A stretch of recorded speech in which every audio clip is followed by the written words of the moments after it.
जय माता के सब भक्तों को जय श्री नारायण जी। आज हम फाल्गुन महीने की शुक्ल पक्ष की अम्ल की एकादशी व्रत कथा को करते हैं। इस कथा को सुनने से, इस व्रत को करने से 1000 गौदान करने का फल प्राप्त हो जाता है। श्री मंदाता ऋषि कहने लगे कि हे वशिष्ठ जी, यदि आप मुझ पर कृपा करें तो किसी ऐसे व्रत की कथा कहिए जिससे मेरा कल्याण हो जाए। महर्षि वशिष्ठ जी बोले कि हे राजन, सब व्रतों में उत्तम और अंत में मोक्ष देने वाले आमल की एकादशी के व्रत की कथा का वर्णन करता हूं। यह एकादशी फाल्गुन महीने के शुक्ल पक्ष में होती है। इस व्रत को करने से समस्त पाप नष्ट हो जाते हैं। इस व्रत का फल 1000 गौदान के फल के बराबर होता है। अब मैं आपसे एक पौराणिक कथा कहता हूं, आप ध्यान पूर्वक सुनिए। एक वेदिश नाम का नगर था जिसमें ब्राह्मण, क्षत्रिय, वैश्य और शूद्र चारों वर्ण आनंद सहित रहते थे। उस नगर में सदैव वेदध्वनियां गूंजा करती थी तथा पापी, दुराचारी तथा नास्तिक उस नगर में कोई नहीं था। उस नगर में वैश्य नाम का चंद्रवंशी राजा राज्य करता था। वह अत्यंत ही विद्वान तथा धर्मी था। उस नगर में कोई भी व्यक्ति दरिद्र व कंजूस नहीं था। सभी नगरवासी विष्णु भगवान के भगत थे और आंवला वृक्ष स्त्री पुरुष एकादशी का व्रत किया करते थे। एक समय फाल्गुन महीने के शुक्ल पक्ष की आंवल की एकादशी आई। उस दिन राजा, प्रजा तथा बाल वृद्ध सब ने हर्षपूर्वक इस व्रत को किया।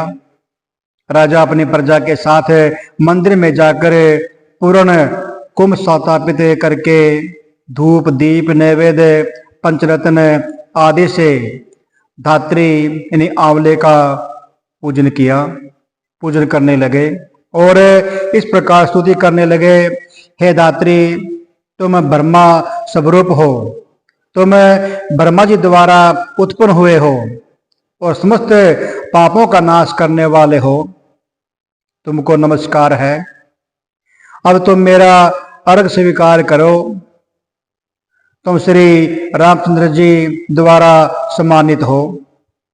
मैं आपकी प्रार्थना करता हूं, अतः आप मेरे समस्त पापों का नाश करो। उस मंदिर में सब ने रात्रि को जागरण किया। रात के समय वहां एक वहेलिया आया जो अत्यंत पापी और दुराचारी था।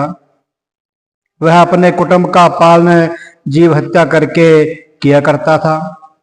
भूख तथा प्यास से अत्यंत व्याकुल वह वहेलिया इस जागरण को देखने के लिए मंदिर में एक कोने में बैठ गया और विष्णु भगवान तथा एकादशी महात्म की कथा सुनने लगा।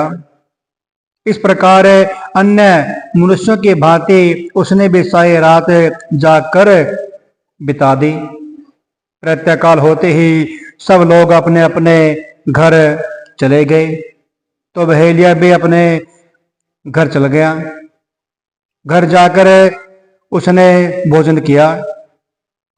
कुछ समय बीतने के पश्चात उस वहेलिया की मृत्यु हो गई, मगर उस आमल की एकादशी का व्रत तथा जागरण से उसने राजा विदुरथ के घर में जन्म लिया और उसका नाम वसुरथ रखा गया।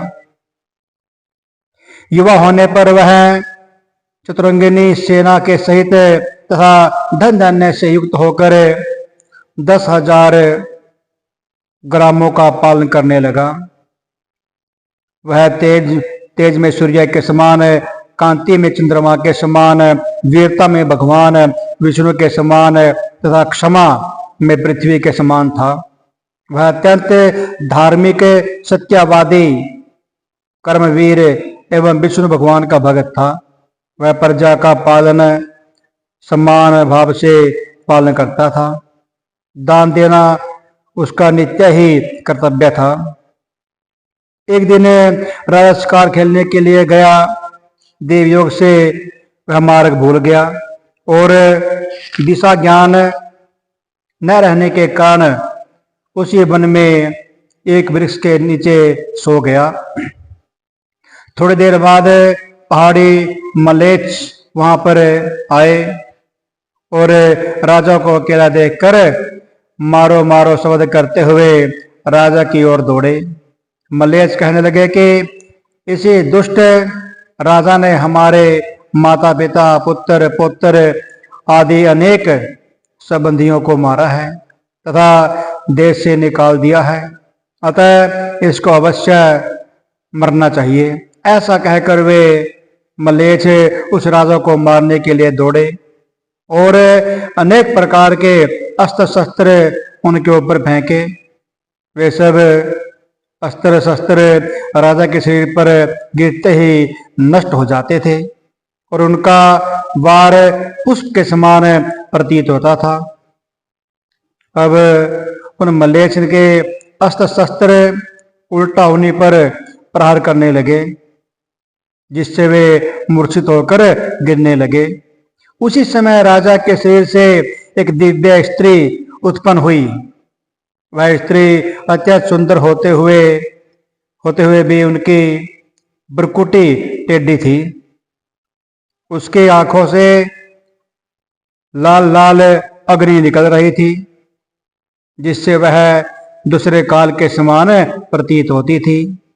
वह स्त्री मलेच्छों को मारने के लिए दौड़ी और थोड़ी ही देर में उसने सब मलेच्छों को काल के गाल में पहुंचा दिया। जब राजा सोकर उठा तो उसने मलेच्छों को मरा हुआ देखकर कहा कि इन शत्रुओं को किसने मारा है? इस वन में मेरा कौन हितैषी रहता है? ऐसा विचार कर ही रहा था कि आकाशवाणी हुई कि हे राजा, इस संसार में विष्णु भगवान के अतिरिक्त कौन तेरी सहायता कर सकता है? इस आकाशवाणी को सुनकर राजा अपने राज्य में आ गया और सुखपूर्वक राज्य करने लगा। महर्षि वशिष्ठ जी बोले कि हे राजन, यह आमल की एकादशी के व्रत का प्रभाव था। जो मनुष्य इस आमल की एकादशी का व्रत करते हैं वे प्रत्येक कार्य में सफल होते हैं और अंत में विष्णु लोक को जाते हैं। बोले एकादशी महात्म की जय, विष्णु भगवान की जय।